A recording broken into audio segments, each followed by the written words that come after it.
Ողջույն սիրելի ակնդիրներ, եթերում 5 շաբթին է, այսօր ես հյուրընկալել եմ Արցախի Հանրապետության ազգային ժողովի տարբեր գումարումների նախկին պատգամավոր, գիտության, կրթության, մշակույթի, երիտասարդության և սպորտի բնագավառների տարբեր տարիների նախարար, պատմաբան Արմեն Սարգսյանին։ Բարև ձեզ, պարոն։ Բարև ձեզ։ Սարգսյան, շնորհակալ եմ հրավերն ընդունելու համար։ Շնորհակալություն հրավերելու համար։ Պարոն Սարգսյան, մենք իհարկե խոսենք այսօր մեր Արցախահայության վիճակի մասին, փորձենք հասկանալ Արցախի պետական կառույցների վիճակը, փորձենք հասկանալ ձեռնարկվող քայլերը Արցախահայության այդ ամենի շուրջ պահելու ուղղությամբ, բայց կուզենայի մեր զրույցը սկսեինք այսպիսի մի կետից։ Ես ուզում եմ հիմա հիշատակել ձեր հարցազրույցներից մեկում դուք այսպիսի խոսք եք ասել. Արցախը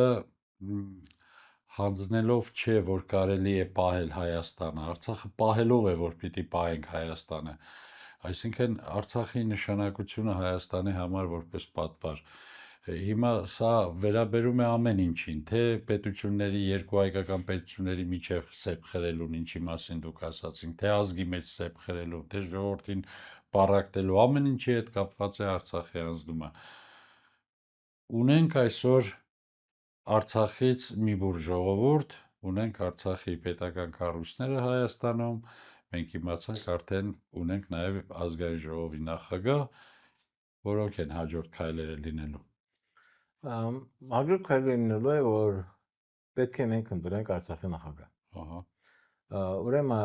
այստեղ ոչ թե այստեղ կարևորում ենք մենք այն մեխանիզմները, որը կոչվում է պետություն, օրենսդիր ժողով, կառավարություն, նախագահ, որը օդի պես անհրաժեշտ է մեզ։ Որովհետև մեզ ներողություն շտկենք, մեզ հայությանը, այո, ոչ միայն Արցախահայությանը, որտեղ սա պետք է մեր հեռուստադիտողի համար։ Չէ, հայությանը։ Ուրեմն հետևյալն է, այսօր երբ Հայաստանի Հանրապետության իշխանությունը դեմ է, օրակարգում չկա նախ այդ իսվանության քաղաքականության Արցախի հարցը, ասենք դեմ է Արցախի վերածնմանը, Արցախ պետություն լինելուն, փաստը իրենք են հայտարարել, ապա այս этаպում բնական է Սփյուռքը եւ Արցախը եւ Հայաստանի Հանրապետության ժողովրդի մեծ մասը, կարա մեծ բառ օգտագործեմ, բնական է կողմ են, որ ունի Արցախը։ Խնդիրը այն է, ինչ տեսակետից կարող է լինել։ Ինչու է պետք կառավարությունը, դրա համար եմ ասում։ Այսօր միջազգային ասպարեզում, ուրեմն սեպտեմբերի 19-ից հետո 1.5 տարի մինչև հիմա,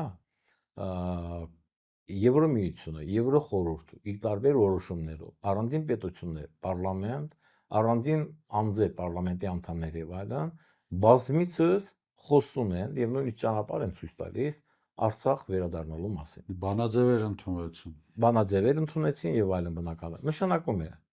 ամրագրենք Արցախը դարձել է միջազգային հարց։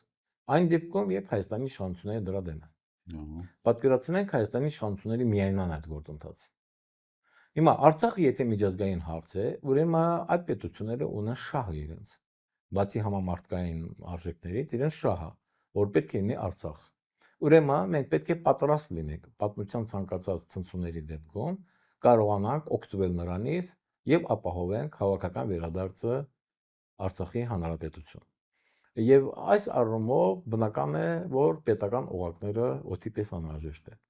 Եթե այսօր առաջին պլան է մղվում այս իրավիճակում հասարակական կազմակերպությունների դերը, ապա վաղ թե ուշ, ապա առաջին պլանը մղվելու Արցախի լեգիտիմ կառավարության դերը։ Եվ ինքնիստիկյան կառավարական օղակների պահպանումը, թեկուզ վտարանդի կարգավիճակով։ Իհարկե, կառավարության մեխանիզմների պահպանումը, օրենսդիր, գործադիր մարմիններ առաջին հերթին, բնական է, որ շատ անհրաժեշտ է Արցախի հավաքական վերադարձի համար։ Եվ բոլորս բնական է կողմ ենք այդ վտարանդի կառավարության լինելուն եւ պահպանմանը։